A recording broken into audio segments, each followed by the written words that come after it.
ಈಗ ನಮ್ಮ ಒಂದು ಕಲ್ಪವೃಕ್ಷ ಅಮೃತ್ ಸೊಲ್ಯೂಷನಿಂದ ನಿಮಗೊಂದು ಸ್ಟ್ರಕ್ಚರ್ಡ್ ವಾಟರ್ ಅಂತ ಒಂದು ಉಪಕರಣವನ್ನು ಅಳವಡಿಸಿದ್ವಿ. ಯಾವಾಗ ಅಳವಡಿಸ್ಕೊಂಡಿದ್ದೀವಿ? ಇದು ಕಳೆದ ವರ್ಷ ಅಕ್ಟೋಬರ್ ತಿಂಗಳಲ್ಲಿ ಎಂಡಲ್ಲಿ ನಾವು ಇದನ್ನು ಅಳವಡಿಸ್ತು. ಇದಾದಮೇಲೆ ಭಾಳಷ್ಟು ನಮಗೆ ಬದಲಾವಣೆ ಕಂಡಿದ್ದೀವಿ. ಸೊ ಇದ್ರ ಮುಂದೆ ಹೇಗಾಗೈತೆ ಅಂತ ವಿಚಾರ ಮಾಡಬೇಕು.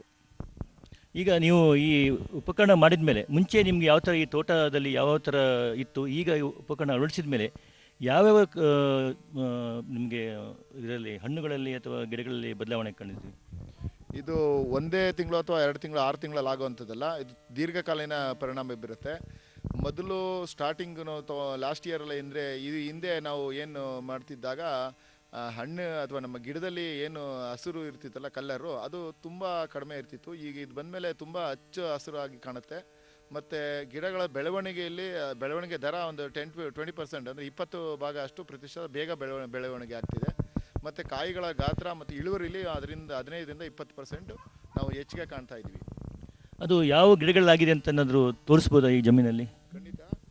ಖಂಡಿತ ನಮ್ಮಲ್ಲಿರೋದು ಮಾವು, ಸಪೋಟ ಮತ್ತು ಹಲಸು. ಇದು ಈಗಾಗಲೇ ನಾವು ಫಸಲು ತೊಗೋತಾ ಇದ್ದೀವಿ. ಈಗ ತೆಂಗು ಈಗ ರೀಸೆಂಟಾಗಿ ಒಂದು ವರ್ಷದಿಂದ ಬರ್ತಾ ಇದೆ. ಎಲ್ಲ ಚಿಕ್ಕ ಗಿಡಗಳಾದ್ರಿಂದ ನಮಗೆ ಅದರಲ್ಲಿ ನಿಚ್ಚಳವಾಗಿ ಕಾಣುತ್ತೆ. ನಮಗೆ ಡಬಲ್ ಆಗಿದೆ. ಅಂದರೆ ಈಗ ಏನು ಫಸಲು ತೊಗೊತಾ ಇದ್ದೋ ಅದರಲ್ಲಿ ಆಲ್ಮೋಸ್ಟ್ 50% 40% ಇನ್ಕ್ರೀಸ್ ಆಗಿದೆ, ಅಂದರೆ ಜಾಸ್ತಿ ಆಗಿದೆ, ಇಳುವರಿ ಜಾಸ್ತಿ ಆಗಿದೆ. ಈಗ ನಾವಲ್ಲಿ ನೋಡ್ಬೋದಾ ನಿಮ್ಮ ಜಮೀನಲ್ಲಿರ್ತಕ್ಕಂಥ ಹಣ್ಣುಗಳ ಗಿಡಗಳನ್ನು? ಖಂಡಿತ ನೋಡ್ಬೋದು.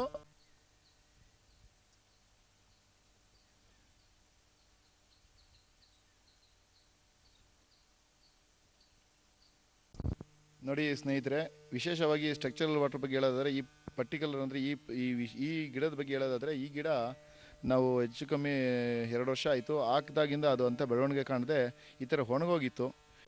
ಹಾಳಾಗಿ ಅದು ಒಣಗೋಗ್ಬಿಟ್ಟಿದ್ದು, ಎಲ್ಲೆಲ್ಲ ಕಳ್ಚ್ಕೊಂಡ್ಬಿಟ್ಟಿತ್ತು.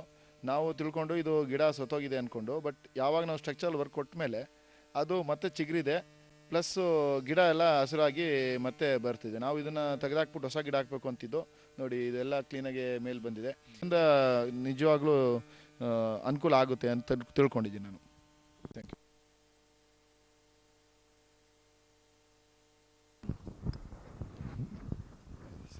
ಆ ಕಡೆ ಅಲ್ಲೂ ಅಣ್ಣ ಸ್ವಲ್ಪ ಹತ್ರ ಇದೆ ಬಾಳೆದು.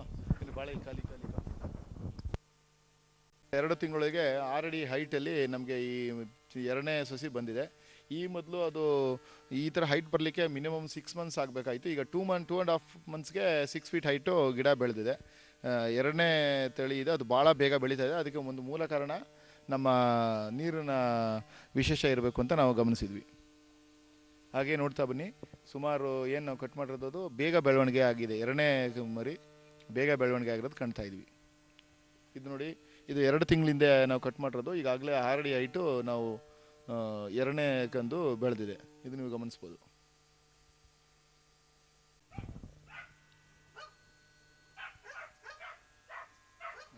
ನೀವು ಚಿತ್ರದಲ್ಲಿ ಗಮನಿಸ್ತಾ ಇರ್ಬೋದು, ಈ ನಮ್ಮ ತೋಟದಲ್ಲಿ ನಾವು ಯಾವ ಥರ ಪ್ರಯತ್ನ ಪಡ್ತಾ ಇದ್ದೀವಿ, ಮಲ್ಟಿ ಕ್ರಾಪ್ ಅಂದರೆ ಎಲ್ಲ ಥರ ಹಣ್ಣಿನ ಗಿಡಗಳನ್ನ ಹಾಕಬೇಕು ಅಂತ. ಇಲ್ಲಿ ನೋಡ್ತಾ ಇದ್ದೀರಾ ಸೀಬೆ ಮರ. ಈ ಸೀಬೆ ಮರ ನಮಗೆ ಅವ್ರು ಕೊಟ್ಟಾಗ ಇದು 1 ವರ್ಷದ ಮೇಲೆ ಫಲ ಕೊಡುತ್ತೆ ಅಂತ ಹೇಳಿದ್ರು. ಬಟ್ ನಾವು ಹಾಕಿ ಹೆಚ್ಚು ಕಮ್ಮಿ 8 ತಿಂಗಳಾಯಿತು. 8 ತಿಂಗಳಿಗೆ ಅದು ಫಲ ಕೊಟ್ಟಿದೆ. ಅದು ಕಾಯಿಗಳ ಗಾತ್ರ ನೋಡಿ. ಇದು ನೀರಿನ ಮತ್ತು ಇದಕ್ಕೆ ಬೇರೆ ಯಾವುದೇ ಥರ ಗೊಬ್ಬರ ಕೊಟ್ಟಿಲ್ಲ. ಇದು ನೀರಿಂದೇ ಇದು ಎಫೆಕ್ಟು ಅಂತ ನಾವು ಖಂಡಿತವಾಗಿ ಹೇಳ್ಬೋದು. ನೋಡಿ ಇದರದ್ದು ಫಲ ಬಂದಿದೆ. ಆ್ಯಕ್ಚುಲಿ 6 ಮಂತ್ಸ್ 7 ಮಂತ್ಸ್ಗೆ ಅದು ಫಲ ಬಂದು ನಮ್ಗೆ ಆಲ್ರೆಡಿ ಫಲ ಕೊಟ್ಟಿದೆ. ಮತ್ತು ತುಂಬ ಎತ್ತರ ಇತ್ತು, ತುಂಬ ಹೈಟ್ ಆಗುತ್ತೆ ಅಂತ ಆಲ್ರೆಡಿ ನಾವು ಕಟ್ಟು ಮಾಡಿದ್ದೀವಿ. ಮತ್ತು ಅದರಿಂದನೂ ಚಿಗುರಿದೆ. ಸ್ನೇಹಿತರೆ, ಇಲ್ಲಿ ಚಿತ್ರದಲ್ಲಿ ನೋಡ್ತಾ ಇದ್ದೀರಾ, ಈ ಮರ ನಮಗೆ ಹೆಚ್ಚು ಕಮ್ಮಿ ಈಗ ಒಂದು 2 ವರ್ಷದಿಂದ ಫಸಲು ಬಿಡ್ತಾಯಿತ್ತು. ಮೊದಲು ಬಿಟ್ಟಾಗ ಅದು ಕಾಯೆಲ್ಲ ಉದುರೋಗೋ ಪರಿಸ್ಥಿತಿ ಇತ್ತು, ಕಾಯಿ ನಿಲ್ತಾ ಇರಲಿಲ್ಲ. ಈಗೇನು ಈ ಕಳೆದ 6 ತಿಂಗಳಿಂದ ಯಾವುದೇ ಥರ ಕಾಯಿ ಉದುರೋ ಸಮಸ್ಯೆ ಇಲ್ಲ. ಪ್ಲಸ್ಸು ಗಿಡ ತುಂಬ ಏನು ನೀವು ಕಾಯಿನ ಕಚ್ಚಿರೋದನ್ನ ನೋಡ್ಬೋದು. ಈಗಾಗಲೇ ನಾವು ಇದು ಈ 3 ತಿಂಗಳಿಂದ ಒಂದು ಸತಿ ಫಸಲು ಕಿತ್ತಿದ್ರೂ ಈಗ ಮತ್ತೆ ಹೇಗೆ ಫಸಲು ಕಚ್ಚಿದೆ. ಮತ್ತು ಎಲ್ಲ ಗೊನೆಯಲ್ಲಿರೋ ಎಲ್ಲ ಕಾಯಿಗಳು ಉದುರಿದೆ, ಹಾಗೆ ಉಳಿದಿರೋದು ನಾವು ವಿಶೇಷವಾಗಿ ಗಮನಿಸ್ಬೋದು. ಸ್ನೇಹಿತರೆ, ಇಲ್ಲಿ ನೀವು ಗಮನಿಸ್ತಾ ಇದ್ದೀರಾ, ಮೊದಲು ನಾವು ಸಾಧಾರಣವಾಗಿ ರೆಗ್ಯುಲರ್ ಸೈಜ್ ಇರ್ತಿತ್ತು. ಈಗ ಏನು ನಾವು ನೀರು ಕೊಟ್ಟ ಮೇಲೆ 6 ತಿಂಗಳಲ್ಲಿ ಇದು ಮೊದಲನೇ ಫಸಲು ಈಸ್ ಕಟ್ ಮಾಡ್ತಿರೋದು. ಇದರಲ್ಲಿ 4 ಮರ ಏನು ನಾವು ಈ ವರ್ಷ ಕಿತ್ತಿದ್ವಿ. ಅದು ಅಂದರೆ ಈಗ ಕೀಳ್ತಿರೋದು ಈ ಕಾಯಿ ಗಾತ್ರ ನೋಡೋದು ಗೊತ್ತಾಗುತ್ತೆ. ಇಷ್ಟು ದಪ್ಪ ನಾವು ಹಿಂದೆ ನಾವು ತೊಗೋತಾ ಇರಲ್ಲ. ಅದು ನೀವು ಕಣ್ಮುಂದೆ ನೋಡ್ತಾ ಇದ್ದೀರಾ. ಮೊದಲೆಲ್ಲ ಇದ್ದಿದ್ದು ಸಾಧಾರಣ ಸೈಜ್ ಇರ್ತಿತ್ತು, ಈ ಸೈಜ್ ಬರ್ತಾಯಿತ್ತು. ಈಗ ಈ ಸೈಜ್ ಆಗಿ ಕನ್ವರ್ಟ್ ಆಗಿದೆ. ಅದರಲ್ಲಿ ಭಾಳಷ್ಟು ಮರಗಳು ಈ ಥರ ದಪ್ಪ ಬಿಡ್ತಾ ಇದೆ. ಮೊದಲು ಸಾಧಾರಣ ರೆಗ್ಯುಲರ್ ಏನು ಸೈಜ್ ಇದೇ ಸೈಜ್ ಬಿಡ್ತಾಯಿತ್ತು, ಕಡಿಮೆ ಸೈಜು, ಮಧ್ಯಮ ಗಾತ್ರ. ಈಗ ಗಾಯ ಗಾತ್ರದಲ್ಲಿ ತುಂಬ ವ್ಯತ್ಯಾಸ ಕಾಣ್ತಾ ಇದೆ, ನೀವು ಕಣ್ಣಲ್ಲಿ ನೋಡ್ಬೋದು. ನಾವು ಕಿತ್ತು ಮಡಗಿದ್ದೀವಿ, ಈಗ ಅಷ್ಟಪ್ಪ ಕಾಯಿಗಳು ಈಗ ಡೆವಲಪ್ ಆಗ್ತಾ ಇದೆ. ಇನ್ನು ಮುಂದೆ ಬರೋ ಇದರಲ್ಲಿ ಆ ದಪ್ಪ ನಾವು ಎಕ್ಸ್ಪೆಕ್ಟ್ ಮಾಡ್ತೇವೆ, ಯಾಕಂದರೆ ಈ ನೀರಲ್ಲಿ ಚೇಂಜ್ ಆಗಿರೋದ್ರಿಂದ ಇದು ಅದರಿಂದ ಒಂದು ವಿಶೇಷ ಅಂತ ತಿಳ್ಕೊಳ್ತೀನಿ. ಸ್ನೇಹಿತರೆ, ಇಲ್ಲಿ ನೀವು ವಿಶೇಷವಾಗಿ ಸಪೋಟ ಗಿಡ ನೋಡ್ತಾ ಇದ್ದೀರಾ. ಈ ಗಿಡದಲ್ಲಿ ನಾವು ಲಾಸ್ಟ್ ಇಯರು ಅದು ಹೋದ ವರ್ಷ ಯಾವುದೇ ಥರ ಫಸಲು ನಾವು ತೊಗೊಳಕ್ಕಾಗಿರಲಿಲ್ಲ, ಅಂದರೆ ತುಂಬ ಕಡಿಮೆ ಪ್ರಮಾಣದಲ್ಲಿತ್ತು. ಈ ಸತಿ ನೀವು ಚಿತ್ರದಲ್ಲಿ ನೋಡ್ತಾ ಇರ್ಬೋದು ಫಸಲು. ವಿಶೇಷವಾಗಿ ಇದು ಬರೀ 4 ವರ್ಷ 5 ವರ್ಷದ ಗಿಡ. ಆ್ಯಕ್ಚುಲಿ 6 ವರ್ಷದ ಮೇಲೆ ಫಸಲು ಬಿಡೋದು. ನಮ್ಗೆ ಹೋದ ವರ್ಷ ಒಂದು ಸ್ವಲ್ಪ ಬಿಟ್ಟಿತ್ತು, ಈ ಸತಿ ತುಂಬ ಗಿಡದಲ್ಲಿ ಕಾಯಿ ಬಂದಿದೆ. ಅದು ಮತ್ತು ಗಿಡದ ಬೆಳವಣಿಗೆನೂ ದ್ವಿಗುಣ ಆಗಿದೆ ಅಂತ ಹೇಳ್ಬೋದು. ನಾನು ಇಷ್ಟು ಹೈಟು ಇಷ್ಟು ಎತ್ತರ ಬಂದಿರಲಿಲ್ಲ, ತುಂಬ ಕಷ್ಟದಲ್ಲಿ ಬೆಳೀತಾ ಇತ್ತು. ಈಗ ನೀರು ಕೊಟ್ಟ ಮೇಲೆ ತುಂಬ ಸಂತೋಷವಾಗಿ, ತುಂಬ ಎತ್ತರವಾಗಿ, ಭಾಳ ಅಚ್ಚುಕಟ್ಟಾಗಿ ಬೆಳೆದಿದೆ. ಮತ್ತು ಇದರಲ್ಲಿ ಈ ಗಿಡದಲ್ಲಿ ನಮಗೆ ಈ ಎಲೆ ಮೇಲೆ ಕಪ್ಪು ಬೂದಿ ಥರ ಬಂದ್ಬಿಡೋದು, ಈಗ ಅದೆಲ್ಲ ತುಂಬ ಅವಾಯ್ಡ್ ಆಗಿದೆ. ಅದು ಇದಕ್ಕೆ ನಾವು ಯಾವುದೇ ಥರ ವಿಶೇಷವಾಗಿ ಔಷಧಿ ಹೊಡೆದಿಲ್ಲ.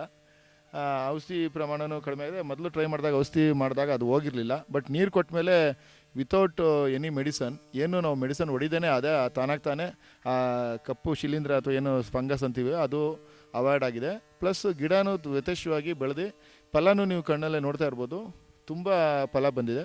ಸೊ ಈ ವರ್ಷ ನಾವು ಇದಕ್ಕೆ ಏನು ಇದು ಬೆಳವಣಿಗೆಗೆ ನೀರೇ ಮುಖ್ಯ ಕಾರಣ ಅಂತ ನಾವು ವಿಚಾರ ಮಾಡಿದ್ವಿ. ಯಾಕಂದರೆ ಯಾವುದೇ ಥರ ನಾವು ಅದಕ್ಕೆ ಅಧಿಕೃತವಾಗಿ ಬೇರೆ ಏನೋ ವಿಶೇಷ ಗೊಬ್ಬರಗಳೇನು ಕೊಟ್ಟಿಲ್ಲ. ಈ ಮಳೆಗಾಲದಲ್ಲಿ ಮಾಮೂಲಿ ತೊಪ್ಪೆ ಗೊಬ್ಬರ ಮಾತ್ರ ಕೊಟ್ಟಿರೋದು. ಸೊ ಇದ್ರದ್ದು ಏನು ನಾವು ಕಾಣ್ತಾ ಇದ್ವಿ ಅದು ನೀರಿಂದನೇ ಅಂತ ನಾನು ಖಚಿತವಾಗಿ ಹೇಳಬಲ್ಲೆ.